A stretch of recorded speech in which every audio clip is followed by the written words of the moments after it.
Hello, beautiful people. Welcome back to another video of Triple I Commerce Academy. ഇന്നേ നമ്മൾ ചെയ്യാൻ പോകുന്നത് grammar related ആയിട്ടുള്ള ഒരു ടോപ്പിക്കാണ്. അതായത് ഇംഗ്ലീഷ് സംസാരിച്ച് തുടങ്ങുന്ന ഏതൊരാളും അല്ലെങ്കിൽ പഠിച്ചു തുടങ്ങുന്ന ഏതൊരാളും അറിഞ്ഞിരിക്കേണ്ട ഒരു കാറ്റഗറിയാണ് നമ്മളിന്ന് ഡിസ്കസ് ചെയ്യാൻ വേണ്ടി പോകുന്നത്. വേറൊന്നുമല്ല, നിങ്ങൾ ബാക്കിൽ കാണുന്ന പോലെ തന്നെ പാർട്സ് ഓഫ് സ്പീച്ചിനെ കുറിച്ചിട്ടാണ് നമ്മൾ സംസാരിക്കാൻ പോകുന്നത്. അപ്പോൾ നിങ്ങൾ വിചാരിക്കുന്നുണ്ടാവും, എന്താണ് ഈ പാർട്സ് ഓഫ് സ്പീച്ച് അല്ലേ, അല്ലെങ്കിൽ എന്തിനെ കുറിച്ചിട്ടാണ് ഈ പറയണേ? ഒന്നുമില്ല, സംസാരിക്കുമ്പോൾ നമുക്ക് ഉപയോഗിക്കാൻ പറ്റുന്ന ഡിഫറെൻറ്റ് പാർട്സ് എന്ന് മാത്രം മനസ്സിലാക്കി വെച്ചാൽ മതി. അതെന്തൊക്കെയാണ് അല്ലെങ്കിൽ എങ്ങനെയൊക്കെയാണ് സംസാരിക്കുമ്പോൾ നല്ല ഒരു ഭാഷ ഉപയോഗിക്കുന്ന സമയത്ത് നമ്മൾ അറിഞ്ഞിരിക്കേണ്ട ഡിഫറെൻറ്റ് കാറ്റഗറീസ് ആണ് നമ്മളിതിൽ പറയാൻ വേണ്ടി പോകുന്നത്. അപ്പോൾ അതിനെക്കുറിച്ചിട്ടുള്ള ഒരു ബ്രീഫ് ഡിസ്കഷൻ ആയിരിക്കും നമ്മളിന്ന് ഇവിടെ കാണാൻ വേണ്ടി പോകുന്നുണ്ടാവുക. ഓക്കെ, സോ അധികം സമയം കളയാതെ ഞാൻ നിങ്ങളെ ഇതിൻ്റെ കോണ്ടന്റിലേക്ക് കൂട്ടിക്കൊണ്ട് പോവാണ്. Actually speaking, there are 8 parts of speech. Okay, നമ്മൾ പറഞ്ഞിട്ടുള്ള പോലെ തന്നെ 8 പാർട്സ് ഓഫ് സ്പീച്ചുകളാണ് ഓൾ ടുഗെദർ ഉള്ളത്. ഓക്കെ, അത് ഏതൊക്കെയാണ് എന്നുള്ളത് അറിയണം. അപ്പോൾ ഒന്നാമത്തെ പാർട്സ് ഓഫ് സ്പീച്ച് അല്ലെങ്കിൽ പാർട്ട് എന്ന് പറയുന്നത് വേർബാണ്. ഓക്കെ, നിങ്ങൾ എവിടെയെങ്കിലുമൊക്കെ കേട്ടിട്ടുണ്ടാവും വേർബ്, നൗൺ, ഇങ്ങനെയൊക്കെ എവിടെയെങ്കിലും കേട്ടിട്ടുണ്ടാവും. കാരണം കഴിഞ്ഞ 10ാം ക്ലാസ്സിലൊക്കെ നമ്മളിത് എവിടേക്കോ പഠിച്ചിട്ടുണ്ട്. ഇനിയിപ്പോൾ അതെന്താണെന്ന് ക്ലിയർ ആയിട്ട് അറിയത്തില്ല എങ്കിൽ ഈ വീഡിയോ നിങ്ങളെ ഹെൽപ്പ് ചെയ്യും. അതിന് വേണ്ടിയിട്ടാണ് നമ്മളിത് ചെയ്യുന്നത്. ഓക്കെ, അപ്പോൾ വേർബ് ഉണ്ട്, നൗൺ ഉണ്ട്, അഡ്ജക്റ്റീവ് ഉണ്ട്, ആഡ്വേർബ് ഉണ്ട്, പ്രൊനൗൺ ഉണ്ട്, ഇൻ്റർജെക്ഷൻസ് ഉണ്ട്, കൺജങ്ഷൻ ഉണ്ട്, പ്രപ്പസീഷൻസ് ഉണ്ട്. ഓക്കെ, ലാസ്റ്റത്തെ ഏതായിരുന്നു? പ്രപ്പസീഷൻ. ഇത്രയുമാണ് നമ്മുടെ പാർട്സ് ഓഫ് സ്പീച്ച് എന്ന് പറയാൻ പറ്റുന്നത്. ഓക്കെ, 8 എണ്ണം, മറക്കണ്ടെന്ന് ഓർത്ത് വെച്ചോളൂ. ഇനി ഇത് ഓരോന്നും നമുക്ക് ഇൻ ഡീറ്റെയിൽ ആയിട്ട് പരിശോധിച്ച് നോക്കാം. ഇൻ ഡീറ്റെയിൽ എന്ന് പറഞ്ഞാൽ ഭയങ്കര ഡീറ്റെയിലിംഗിലേക്കൊന്നും നമ്മൾ പോകുന്നില്ല. ഒരു ഐഡിയ ഉണ്ടാക്കി തരിക എന്തൊക്കെയാണ് ഏതൊക്കെയാണ് എന്നുള്ളതിനെ കുറിച്ചിട്ട്, അത്രേ ഉള്ളൂ. ഓക്കെ, ഫസ്റ്റ് വൺ, നൗണിനെ കുറിച്ചിട്ടാണ് നമ്മൾ ആദ്യമായിട്ട് പറയാൻ പോകുന്നത്. നൗൺസ്, വാട്ട് ആർ നൗൺസ് എന്നുള്ളത്. ഓക്കെ, നൗൺസ് എന്ന് പറയുന്നത് അല്ലെങ്കിൽ നൗൺ എന്ന് പറയുന്നത് എന്തിൻ്റെയെങ്കിലും അല്ലെങ്കിൽ ആരുടെയെങ്കിലും, അതല്ലാന്നുണ്ടെങ്കിൽ ഒരു സ്ഥലത്തിൻ്റെയോ ഒരു സാധനത്തിൻ്റെയോ ഒരാളുടെയോ ഒക്കെ പേരുണ്ടല്ലോ, നെയിംസ്, അതിനെയാണ് നെയിം എന്നുള്ളതിനെയാണ് നമ്മൾ എന്തിൻ്റെ ആവാട്ടോ, സ്ഥലത്തിൻ്റെ ആവാം, ഒരാളുടെ ആവാം, ഒരു സാധനത്തിൻ്റെ ആവാം, ഒരു കോൺസെപ്റ്റിൻ്റെ ആവാം, ഇതിനൊക്കെ പറയാൻ പറ്റുന്ന പേരുകളെയാണ് നമ്മൾ നൗൺസ് എന്ന് പറയാം. ഫോർ എക്സാമ്പിൾ, ഇവിടെ തന്നെ നിങ്ങൾക്ക് എക്സാമ്പിൾ കാണാൻ പറ്റും. Dog, banana, table, book, Rahul, Mohanlal, Qutub Minar, പിന്നെന്താണ്, ഡൽഹി, അല്ലേ? ഇതൊക്കെയും നൗൺസ് ആണ്. ഡിഫറെൻറ്റ് കാറ്റഗറി ഉണ്ട്. നൗണിൽ തന്നെ നമുക്ക് പല ടൈപ്പ് ഓഫ് നൗൺസ് ഉണ്ട്. Proper noun, common noun, compound noun, collective noun, ഇങ്ങനെ പല ടൈപ്പ് ഓഫ് നൗൺസ് ഒക്കെ ഉണ്ട്. അതിലേക്കൊന്നും നമ്മൾ തൽക്കാലം പോകേണ്ടതില്ല. ബേസിക് ആയിട്ടുള്ള ഐഡിയ മാത്രം ഒന്ന് ഉണ്ടാക്കി വെച്ചാൽ മതി. ഓക്കെ, അപ്പോൾ നൗൺ എന്താണെന്ന് മനസ്സിലായല്ലോ? പേരുകളായിരിക്കും. ഓക്കെ, എന്തിൻ്റെങ്കിലും പേരിനെയാണ് നമ്മൾ നൗൺ എന്ന് പറയാം. ഓക്കെ, രണ്ടാമത്തെ കാറ്റഗറി നമ്മൾ നോക്കാൻ പോകുന്നത് വേറൊന്നുമല്ല, പ്രൊനൗൺസ് ആണ്. പ്രൊനൗൺ എന്ന് പറഞ്ഞിട്ടുണ്ടെങ്കിൽ മറ്റൊന്നുമല്ല, ഈ നൗണിനെ നമുക്ക് ചില സമയത്ത് സബ്സ്റ്റിറ്റ്യൂട്ട് ചെയ്യേണ്ടി വരും. സബ്സ്റ്റിറ്റ്യൂട്ട് ചെയ്യാന്ന് പറഞ്ഞാൽ എന്താ? മാറ്റി വെച്ചിട്ട് അവിടെ വേറൊരു വാക്ക് ഉപയോഗിക്കുക. അപ്പോൾ അതെന്തിനാ അപ്പം അങ്ങനെ ഉപയോഗിക്കണത് എന്ന് നിങ്ങൾക്ക് തോന്നുന്നുണ്ടാവും. ഞാനൊരു എക്സാമ്പിൾ പറയാം. ഗൗരി അവിടെ ഉണ്ടായിരുന്നു, ഗൗരി അവിടെ നിന്ന് ഇവിടെ വന്നു, ഗൗരി ഇങ്ങനെ ചെയ്തു, ഗൗരി അങ്ങനെ ചെയ്തു, അല്ലെങ്കിൽ ഗൗരി അങ്ങോട്ട് പോയി, ഗൗരി ഇങ്ങനെ വന്നു. ഇതൊരു ഒരു ഒരു ഒരു കാര്യത്തിൽ നമ്മൾ എക്സ്പ്ലെയിൻ ചെയ്യുകയാണെന്ന് വിചാരിക്കുക. ഇതിൽ ഗൗരി ഗൗരി ഗൗരി എന്നുള്ള വാക്ക് അല്ലെങ്കിൽ ആ ഒരു പേര് നമ്മൾ റിപ്പീറ്റ് ചെയ്ത് യൂസ് ചെയ്തിട്ടുണ്ട്, അല്ലെങ്കിൽ മൊണോട്ടണസ് ആയിട്ട് നമ്മൾ യൂസ് ചെയ്തിട്ടുണ്ട്, അല്ലേ? ആ ഒരു മൊണോട്ടണസ് അല്ലാന്നുണ്ടെങ്കിൽ ആ റെപ്പറ്റീഷൻ ഒഴിവാക്കുന്നതിന് വേണ്ടി ആദ്യം ഗൗരി എന്ന് പറഞ്ഞതിന് ശേഷം പിന്നീട് നമുക്ക് ആ ഗൗരി ഗൗരി എന്ന് പറയുന്നതിന് പകരം നമുക്ക് ഷീ എന്ന് യൂസ് ചെയ്യാം. അപ്പോൾ ആ ഷീ എന്തിനാണ് ഓട്ടോമാറ്റിക്കലി ഇൻഡിക്കേറ്റ് ചെയ്യുന്നത്? ഗൗരി എന്ന് പറയുന്ന ആ നൗണിനെയാണ്. അപ്പോൾ ഒരു നൗണിനെ ഇൻഡിക്കേറ്റ് ചെയ്യാൻ വേണ്ടി നമുക്ക് യൂസ് ചെയ്യാൻ പറ്റുന്ന, പകരം ഉപയോഗിക്കാൻ പറ്റുന്ന വേർഡ്സിനെയാണ് നമ്മൾ എന്തെന്ന് പറയാം? പ്രൊനൗൺ എന്ന് പറയാം. Okay, they, it, he, she, അങ്ങനെ കുറേ ഉണ്ട് കേട്ടോ. അപ്പോൾ അതൊക്കെ ഒന്ന് മനസ്സിലാക്കിയാൽ മതി. അതായത് പേരുകളെ സബ്സ്റ്റിറ്റ്യൂട്ട് ചെയ്യാൻ വേണ്ടി ഉപയോഗിക്കുന്ന തരത്തിലുള്ള വേർഡ്സിനെയാണ് നമ്മൾ പ്രൊനൗൺ എന്ന് പറയാം. ഓക്കെ ആണല്ലോ? യെസ്. ഇനി മൂന്നാമത്തെ കാറ്റഗറി വേറൊന്നുമല്ല, വേർബ്സ് ആണ്. വേർബ്സ് എന്ന് പറഞ്ഞിട്ടുണ്ടെങ്കിൽ ബേസിക്കലി സ്പീക്കിംഗ് എന്തെങ്കിലും ഒരു ആക്ഷനെ, അല്ലാന്നുണ്ടെങ്കിൽ നമ്മൾ ചെയ്യുന്ന ഒരു കാര്യത്തിനെ എക്സ്പ്ലെയിൻ ചെയ്യാന്നതിന് വേണ്ടി നമുക്ക് ഉപയോഗിക്കാൻ പറ്റുന്ന ഒരു ടേമാണ് വേർബ് എന്ന് പറയുന്നത്. ഓക്കെ, അപ്പോൾ നിങ്ങൾക്കൊരു കൺഫ്യൂഷൻ ഉണ്ടാകും. വേറൊന്നുമില്ല, ഞാനിപ്പോൾ നിങ്ങളോട് സംസാരിച്ചുകൊണ്ടിരിക്കുകയാണ്, അല്ലേ? It's an action. ഓടിക്കൊണ്ടിരിക്കുകയാണ്, അതൊരു ആക്ഷനാണ്. നടക്കുക ആക്ഷനാണ്, കഴിക്കുക ആക്ഷൻ, കുടിക്കുക, ഡ്രൈവ് ചെയ്യുക, സ്വിം ചെയ്യുക, എഴുതുക, വായിക്കുക, ഉറങ്ങുക, ഇതൊക്കെയും എന്താണ്? ആക്ഷൻസ് ആണ്. അപ്പം ഇങ്ങനെയുള്ള ആക്ഷൻ വേർഡ്സ് ആണ് എന്തെന്ന് പറയുന്നത്? വേർബ് എന്ന് പറയുന്നത്. അപ്പം അതൊന്ന് മനസ്സിലാക്കി വെച്ചോളൂ. എക്സാമ്പിൾ ആയിട്ട് വാഷ്ഡ് ഇവിടെ പറഞ്ഞിട്ടുണ്ട്. Oliver wash the windows. Windows കഴുകി, അല്ലെ? കഴുകി എന്ന് പറയുന്നത് ഒരു ആക്ഷനാണ്. അപ്പൊ അതുകൊണ്ട് നമ്മളത് എക്സാമ്പിൾ ആയിട്ട് എടുത്തു. ഇങ്ങനെ ഏത് ആക്ഷനും നിങ്ങൾക്ക് എന്ത് കാറ്റഗറിയിൽ വരുത്താം, എന്ത് കാറ്റഗറിയിൽ പെടുത്താം? വേർബിന്റെ കാറ്റഗറിയിൽ നമുക്ക് പെടുത്താൻ പറ്റും. ഓക്കെ, അപ്പൊ അത് ക്ലിയർ ആണെന്ന് വിചാരിക്കുന്നു. ഇനി അഡ്ജക്റ്റീവ്സ് എന്ന് പറഞ്ഞിട്ടുള്ള ഒരു കാറ്റഗറിയിലേക്കാണ് പോണേ. ഇത് ഇമ്പോർട്ടൻ്റ് ആണ്, ഒന്ന് നൈസ് ആയിട്ട് നോക്കി വെച്ചോളൂ. അതായത് അഡ്ജക്റ്റീവ്സ് എന്ന് പറഞ്ഞിട്ടുണ്ടെങ്കിൽ നമ്മൾ ആദ്യമേ കണ്ടു എന്ത്? നൗണുകളെ നമ്മൾ കണ്ടു, അല്ലേ? നൗണുകൾ എന്ന് പറഞ്ഞിട്ടുണ്ടെങ്കിൽ എന്താണ്? നൗൺ എന്ന് പറഞ്ഞിട്ടുണ്ടെങ്കിൽ എന്തിൻ്റെങ്കിലും പേരാണ്. അത് സ്ഥലത്തിൻ്റെയോ ആളിൻ്റെയോ കോൺസെപ്റ്റിൻ്റെയോ അല്ലെ എന്തിൻ്റെയും ആകാം, ഒരു തിങ്ങോ വടെവർ. ആ നൗണുകളെ തൽക്കാലം ഇവിടെ നിർത്തുക. ആ നൗണിനെ ക്വാളിഫൈ ചെയ്യാൻ വേണ്ടിയിട്ട്, അല്ല അതിനെന്തെങ്കിലും തരത്തിലുള്ള ഗുണം, അത് നല്ലതോ മോശമോ ആയിക്കോട്ടെ, അങ്ങനെ ഗുണം അല്ലെങ്കിൽ ഒരു ക്വാളിഫൈ ചെയ്യാൻ വേണ്ടി നമുക്ക് ഉപയോഗിക്കാൻ പറ്റുന്ന തരത്തിലുള്ള വാക്കുകളെയാണ് നമ്മൾ അഡ്ജക്റ്റീവ്സ് എന്ന് പറയാം. കൺഫ്യൂഷൻ ഉണ്ടല്ലേ? ഞാൻ പറഞ്ഞുതരാം. ഇപ്പോൾ ഒരു എക്സാമ്പിൾ ആയിട്ട് ഞാൻ പറയുകയാണെന്ന് വെച്ചോ. എക്സാമ്പിൾ ആയിട്ടേ ഞാനിവിടെ സ്കൈ എന്ന് എഴുതുകയാണ്. നിങ്ങൾക്ക് കാണാൻ പറ്റുന്നുണ്ടല്ലോ, സ്കൈ എന്ന് എഴുതാണ്. അപ്പം ഇതൊരു നൗൺ ആണ് എന്ന് മനസ്സിലായി അല്ലേ? ആകാശം എന്നാണ് ഇതിൻ്റെ പേര്. ഞാൻ ഇതിൻ്റെ ഒരു സ്വഭാവം മാറ്റി കാണിച്ചു തരാം. ഓക്കെ, ഇവിടെ ബ്യൂട്ടിഫുൾ എന്ന് എഴുതുകയാണ്. ബ്യൂട്ടിഫുൾ സ്കൈ ഒന്ന് കൂട്ടി വായിക്കൂ. ബ്യൂട്ടിഫുൾ സ്കൈ എന്ന് പറയുമ്പോൾ നിങ്ങളുടെ മനസ്സിലേക്ക് ഒരു ഇമേജ് വന്നു, നല്ല ഭംഗിയുള്ള ഒരു ആകാശം അല്ലേ? ഒരു മേ ബി ഒരു ബ്ലൂ കളറായിരിക്കാം, അല്ലെങ്കിൽ കുറേ നക്ഷത്രങ്ങളൊക്കെ ഉള്ള, അല്ല എന്തോ ആയിക്കോട്ടെ, ഏതെങ്കിലും തരത്തിൽ വളരെ മനോഹരമായിട്ടുള്ളൊരു ആകാശം നിങ്ങളുടെ മനസ്സിലേക്ക് വന്നു. യെസ്. അപ്പൊ ഈ സ്കൈ എന്ന് പറയുന്ന നൗണിനെ, അല്ലെങ്കിൽ സ്കൈ എന്ന് പറയുന്ന ആ ഒരു വേർഡിനെ ബ്യൂട്ടിഫുൾ എന്ന് പറഞ്ഞ ആ അഡ്ജക്റ്റീവ് ക്വാളിഫൈ ചെയ്തു, അല്ലെ? ഇനി ഇതിന് ഈ ബ്യൂട്ടിഫുളിന് പകരം നമ്മൾ ഡൾ എന്നാണ് ഉപയോഗിക്കുന്നത് വെക്കുക. ഡൾ എന്ന് പറഞ്ഞാൽ എന്താണ്? അത്ര ഭംഗിയില്ലാത്ത, മങ്ങിയ എന്നുള്ളതാണ്. അപ്പൊ ഈ ഡൾ സ്കൈ എന്ന് പറയുമ്പോൾ നിങ്ങളുടെ മനസ്സിലേക്ക് വേറൊരു ഇമേജ് വന്നില്ലേ? വന്നു. ഇനി ക്ലൗഡി, ക്ലൗഡി എന്ന് പറഞ്ഞൊരു വാക്കാണ്. ക്ലൗഡി എന്ന് പറഞ്ഞാൽ എന്താണ്? മേഘങ്ങൾ നിറഞ്ഞ, മേഘാവൃതമായ എന്നൊക്കെയാണ്. ക്ലൗഡി സ്കൈ എന്ന് വായിച്ചു നോക്കൂ. അപ്പൊ എന്താ? ആ ആകാശത്തിന് വേറൊരു സ്വഭാവം വന്നു, അല്ലെ? ക്ലിയർ, ക്ലിയർ എന്നുള്ളൊരു വാക്ക് ഞാൻ ഉപയോഗിച്ചു എന്ന് വിചാരിക്കാം.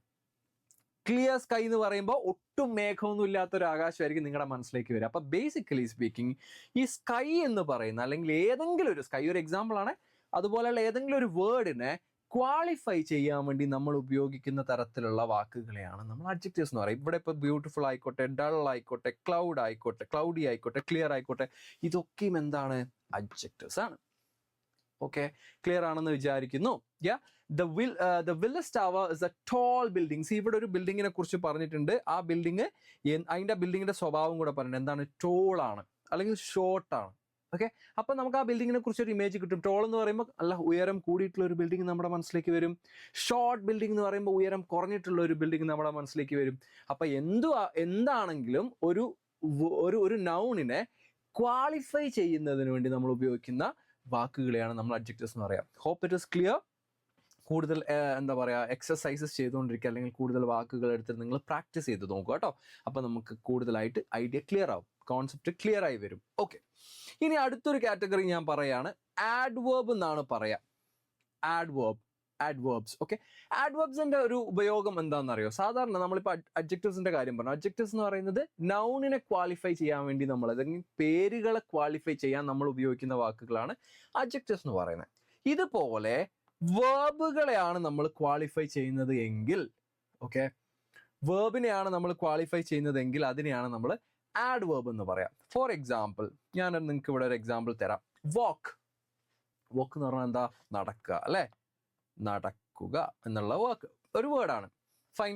ഈ വാക്ക് എന്ന് പറയുന്നതിനെ നമ്മൾ സ്ലോലി എന്നാക്കുകയാണ്.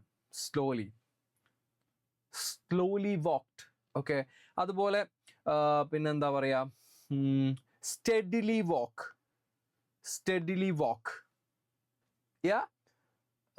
Walked fast. ഈ പറഞ്ഞ വാക്കുകളൊക്കെ ഈ ഒരു വേർബിനെ, ഈ ഒരു ആക്ഷനെ ക്വാളിഫൈ ചെയ്യുവാണ്. സ്ലോലി വാക്ക് ചെയ്തു എന്ന് പറഞ്ഞാൽ എന്താ? മെല്ലനെ നടന്നു എന്ന് പറഞ്ഞ ഒരു ആക്ഷൻ അവിടെ ഉണ്ട്. സ്ലോലി, സ്റ്റെഡിലി, അല്ലെങ്കിൽ ഫാസ്റ്റ്ലി എന്നൊക്കെ പറയത്തില്ലേ? അപ്പൊ അത് ഓരോന്നും ഇതിനെന്താ ചെയ്യുക? ക്വാളിഫൈ ചെയ്യുവാണ് ചെയ്യുന്നത്. സാങ്. ഇതിപ്പോ ഈ സ്ലോലി നമ്മൾ വിടുകയാണെങ്കിൽ തന്നെ സാങ് എന്ന് പറഞ്ഞ ഒരു സാങ് എന്ന് പറഞ്ഞാൽ എന്താണ്? പാടി. Okay, San well. ഓക്കെ, നന്നായിട്ട് പാടി. ആ നന്നായിട്ടിരുന്നതിന് പകരം നമ്മൾ മോശമായിട്ടാണെങ്കിലോ, എങ്ങനെയാണ് പറയുന്നതെങ്കിലോ? മോശമായിട്ട് പാടി. അപ്പൊ ആ ആക്ഷനെയാണ് ഈ പറഞ്ഞ വാക്കുകളൊക്കെ ക്വാളിഫൈ ചെയ്യുന്നത്. അപ്പൊ അങ്ങനെ ഏതെങ്കിലും തരത്തിൽ ആക്ഷൻസിനെ ക്വാളിഫൈ ചെയ്യാൻ ഉപയോഗിക്കുന്ന വാക്കുകളെയാണ് നമ്മൾ ആഡ്വേർബ്സ് എന്ന് പറയാം. ഓക്കെ, ഇവിടുത്തെ എക്സാമ്പിൾ നോക്കിക്കോ. ദ ബോയ് റൺ ക്വിക്ലി, ഒരു minute, the boy run quickly through the rainstorm. കാറ്റത്ത് അല്ലെങ്കിൽ ഈ പറഞ്ഞ ഒരു വെതർ കണ്ടീഷനിൽ ആ പയ്യൻ ഒച്ചത്തിലല്ലോ സ്പീഡിൽ ഓടി. റൺ ക്വിക്ലി, ഈ ക്വിക്ലി എന്ന് പറയുന്ന വാക്ക് എന്തിനെയാണ് ക്വാളിഫൈ ചെയ്തത്? ഈ ആക്ഷനെയാണ്. റൺ, ഓടി എന്ന് പറഞ്ഞ ആക്ഷനെയാണ് ക്വാളിഫൈ ചെയ്തിരിക്കുന്നത്. അതേസമയം ക്വിക്ലിക്ക് പകരം സ്ലോലി ആയിരുന്നെങ്കിലോ മെല്ലെ ഓടി നായനെ, അതും ഒരു ക്വാളിറ്റി കാണിക്കുകയാണ് ചെയ്യുന്നത്. കറക്റ്റ്, ഏകദേശം ഒരു ക്ലാരിറ്റി കിട്ടിയിട്ടുണ്ടാവും എന്ന് വിചാരിക്കുന്നു ആഡ്വേർബ്സിനെ കുറിച്ചിട്ട്. Okay, moving on. കൺജങ്ഷൻസ് എന്താണെന്നുള്ളതാണ് നമ്മൾ അടുത്തായിട്ട് നോക്കാൻ പോകുന്നത്. കൺജങ്ഷൻസ് എന്ന് പറയുന്നത്, അല്ലെ കൺജങ്ഷൻ എന്ന് പറയുന്നത്, ജംഗ്ഷൻ, നിങ്ങൾക്ക് ആ വാക്കിൽ നിന്ന് കിട്ടുന്നുണ്ടാവും. ലിങ്കിങ് ആണ് ആക്ച്വലി. ഒരു വേർഡിനെയോ ഒരു ഫ്രേസിനെയോ അതല്ലാന്നുണ്ടെങ്കിൽ ഒരു ക്ലോസിനെയോ ഒക്കെ ലിങ്ക് ചെയ്യാൻ വേണ്ടി നമുക്ക് ഉപയോഗിക്കാൻ പറ്റുന്ന തരത്തിലുള്ള വാക്കുകളെ അല്ലെങ്കിൽ വേർഡ്സിനെയാണ് നമ്മൾ എന്തെന്ന് പറയാ? കൺജങ്ഷൻസ് എന്ന് പറയാ. Okay, and, but, also, or, വേറാസ്, അങ്ങനെയൊക്കെയുള്ള വാക്കുകൾ ഉണ്ടല്ലോ, അങ്ങനെയൊക്കെയുള്ള ഇതൊക്കെ ഉണ്ടല്ലോ, അതിനെയൊക്കെ നമ്മൾ എന്തെന്നാണ് പറയാ? കൺജങ്ഷൻസ് എന്നാണ് പറയാ. ഇവിടെ ഒരു എക്സാമ്പിൾ തന്നിട്ടുണ്ട്. ഒന്ന് രണ്ട് എക്സാമ്പിൾസ് തന്നിട്ടുണ്ട്.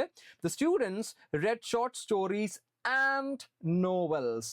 കണ്ടോ, ഷോർട്ട് സ്റ്റോറീസും നോവൽസും. അപ്പം ഈ ഷോർട്ട് സ്റ്റോറീനെയും നോവൽസിനെയും കണക്ട് ചെയ്യാനാണ് അത് ഉപയോഗിച്ചിരിക്കുന്നത്. ഓക്കെ, കാണുന്നുണ്ടോ നിങ്ങൾക്ക്? ഷോർട്ട് സ്റ്റോറീസ് ആൻഡ് നോവൽസ്, കണ്ടില്ലേ? അതുപോലെ തന്നെ Liz went to the movies but not the dinner. സിനിമയ്ക്ക് പോയി പക്ഷേ, കണക്ട് ചെയ്യാണ് ചെയ്യുന്നത്. സോ ഇങ്ങനെ കണക്ട് ചെയ്യാൻ വേണ്ടി ഉപയോഗിക്കുന്ന കണക്ടേഴ്സ് എന്ന് വേണമെങ്കിൽ പറയാം. ലിംഗ്വിസ്റ്റിക് കണക്ടേഴ്സ്, ലാംഗ്വേജ് കണക്ടേഴ്സ് എന്നൊക്കെ വേണമെങ്കിൽ നമുക്ക് പറയാം കേട്ടോ. നമ്മുടേതായ രീതി നമുക്കൊന്നും പറയാലോ. അപ്പൊ അങ്ങനെ അതിനെയാണ് കൺജങ്ഷൻസ് എന്ന് പറയാം. ക്ലിയർ ആണല്ലോ? Alright, moving forward. പ്രപ്പോസിഷൻസ് ഉണ്ട്. പ്രപ്പോസിഷൻസ് എന്ന് പറഞ്ഞാൽ എന്താണ്? പ്രപ്പോസിഷൻ എന്ന് പറഞ്ഞിട്ടുണ്ടെങ്കിൽ ഞാൻ സിമ്പിൾ ആയിട്ട് ഒരു ചിത്രം നിങ്ങൾക്ക് വരച്ചു തരാം. ഓക്കെ, ഇതൊരു വീടാണ് എന്ന് വിചാരിക്കുക. This is A house. ഇതിന് മേലെ ഒരാൾ ഇരിപ്പുണ്ട്. അതുപോലെ ഇതിനകത്തും ഒരാൾ ഇരിപ്പുണ്ട്. Okay, he is on the house എന്ന് വേണമെങ്കിൽ പറയാം നമുക്ക്, അല്ലേ? വീടിന് മേലെ. അതേ സമയത്ത് ഇയാളെ എന്താ പറയാ? ഇൻ ദി ഹൗസ് എന്നാണ് പറയാ. വീടിന് ഉള്ളില്. ഒരാളെ വീടിന്റെ പുറത്താണ് കയറിയിരിക്കുന്നത്. അപ്പൊ ഇങ്ങനെ ഏതെങ്കിലും തരത്തിൽ ഇൻ ഓൺ ഡിഫറൻസ് ഉണ്ടല്ലോ. അപ്പോൾ ഏതെങ്കിലും തരത്തിൽ ഡയറക്ഷനെയോ ടൈമിനെയോ പ്ലേസിനെയോ ലൊക്കേഷനെയോ സ്പേഷ്യൽ റിലേഷൻഷിപ്പ് ഒക്കെ കാണിക്കുന്നതിന് വേണ്ടിയിട്ടൊക്കെ ഉപയോഗിക്കുന്ന ഇതിനെയൊക്കെ ഇൻഡിക്കേറ്റ് ചെയ്യാൻ വേണ്ടി നമുക്ക് ഉപയോഗിക്കാൻ പറ്റുന്ന ഒരു കാറ്റഗറിയാണ് ഈ പറയുന്ന പ്രപ്പോസിഷൻസ് എന്ന് പറയാം. The cat ran across the road. The pencil is in the drawer. ഉള്ളിലാണ്, അല്ലെ? ഇൻ, നോട്ട് ഓൺ, മേളിലല്ല, ഇൻ ദ ഡ്രോയർ. അപ്പൊ അതാണ് പ്രപ്പോസിഷൻസ് പറയുക. ഒരുപാട് പ്രപ്പോസിഷൻസ് ഉണ്ട്. ജസ്റ്റ് ഒന്ന് പ്രാക്ടീസ് ചെയ്ത് നോക്കുക, നമുക്ക് തീർച്ചയായിട്ടും ഹെൽപ്ഫുൾ ആവും. ഫൈൻ. ഇനി ഇന്റർജെക്ഷൻസ് എന്ന് പറഞ്ഞിട്ടൊരു കാറ്റഗറി ഉണ്ട്. ഇന്റർജെക്ഷൻസ് എന്താണെന്നുള്ളത് ഭയങ്കര രസമുള്ള ഒരു പരിപാടിയാണ്. അതായത് നമ്മൾ ചില സമയത്ത് നമ്മൾ ഇമോഷണൽ ആവുന്ന സമയത്ത് ചില സൗണ്ട്സ് നമ്മൾ പുറപ്പെടുവിപ്പിക്കും. ആ സമയത്ത് നമ്മൾ പുറപ്പെടുവിപ്പിക്കുന്ന തരത്തിലുള്ള സൗണ്ട്സിനെ നമ്മൾ ലിംഗ്വിസ്റ്റിക്കലി പറയുന്ന ഒരു വേർഡാണ് ഇന്റർജെക്ഷൻസ് എന്ന് പറയുന്നത്. ഫോർ എക്സാമ്പിൾ, നമുക്ക് എല്ലാവർക്കും റിലേറ്റ് ചെയ്യാൻ പറ്റുന്ന തരത്തിലുള്ള ഒരു എക്സാമ്പിൾ പറഞ്ഞുതരാം. അപ്പോൾ നിങ്ങൾക്ക് കറക്റ്റ് ആയിട്ട് കിട്ടും. ഞാൻ അങ്ങനെ നടന്നു പോവാ വെച്ചോ. ഞാൻ നടന്നു പോകുമ്പോൾ പെട്ടെന്ന് വീട്ടിൻ്റെ കട്ടില നമ്മൾ പറയും, അല്ലാന്നുണ്ടെങ്കിൽ നിങ്ങളുടെ അടുത്ത് എന്താ പറയാന്നറിയില്ല, ഈ വാതിലിൻ്റെ ഒക്കെ സൈഡിൽ കാലങ്ങ് തട്ടി, കാലിൻ്റെ ചെറുവിരൽ തട്ടി. ചില ആൾക്കാർക്ക് അത് റിലേറ്റ് ചെയ്യാൻ പറ്റും. അപ്പൊ ഓർക്കാപ്പുറത്ത് കിട്ടുന്ന തട്ടിൽ ഔച്ച് എന്ന് ഞാൻ ആക്കുകയാണ്. അത് ഔച്ച് ഇസ് കൈൻഡ് ഓഫ് കുറച്ചും കൂടെ ഒരു ഇംഗ്ലീഷ് ബേസ്ഡ് ആയിട്ടൊരു സാധനമാണ്. അല്ലെങ്കിൽ അയ്യോ നമ്മളാക്കും, അല്ലേ? അത് ഒരു തരം ഒരു ഇമോഷന്റെ പുറത്ത് നമ്മൾ ഉണ്ടാക്കിയിട്ടുള്ളൊരു ശബ്ദമാണ്. ഒരാൾ മരത്തിന്റെ മേലിൽ നിന്ന് താഴേക്ക് വീണ് നമ്മൾ കാണാം, അയ്യോ നമ്മൾ പറയും, അല്ലേ? അല്ലാതെ പെട്ടെന്ന് നടന്നു പോകുമ്പോൾ കാലിൽ മുള്ളുകൊണ്ടു ഔ എന്നാക്കും നമ്മള്. ഊപ്സ്, ഇങ്ങനെയൊക്കെ നമ്മൾ പറയല്ലോ. ഇങ്ങനെ ചില സമയത്ത് ഇങ്ങനെയുള്ള ശബ്ദങ്ങളൊക്കെ നമ്മൾ ഉണ്ടാക്കാറുണ്ട്. ഇങ്ങനെയുള്ള ശബ്ദങ്ങളെയാണ്, ഇങ്ങനെയുള്ള ഇമോഷൻസിന്റെ പുറത്തുണ്ടാകുന്ന തരത്തിലുള്ള എക്സ്ക്ലമേറ്ററി സൗണ്ട്സ്, അതിനെയാണ് നമ്മൾ ഇന്റർജെക്ഷൻസ് എന്ന് പറയാം. ഇവിടെ കണ്ടോ, ഈക്ക്, that was a huge splinter. Oops, I didn't mean to slam the door. അതിൽ വലിച്ചടച്ച് എന്നിട്ട് oops, I'm sorry, I didn't mean to do that. See, ഈ oops അൺഎക്സ്പെക്റ്റഡ് ആയിട്ട് വരുന്ന സാധനമാണ്. അപ്പം അങ്ങനെ ഇമോഷൻസിന്റെ പുറത്തുണ്ടാക്കുന്ന തരത്തിലുള്ള ചില എന്താ പറയുക ശബ്ദങ്ങളെയാണ് നമ്മൾ ഇൻ്റർജെക്ഷൻസ് എന്ന് പറയാം. ഓക്കെ, അപ്പോൾ ഇത്രയൊക്കെയാണ് പാർട്സ് ഓഫ് സ്പീച്ചിൽ നമുക്ക് പറയാനുള്ളത്. ഇതിൻ്റെയും ഇൻ ഡീറ്റെയിൽ ആയിട്ട് നമുക്ക് പോകാൻ പറ്റും.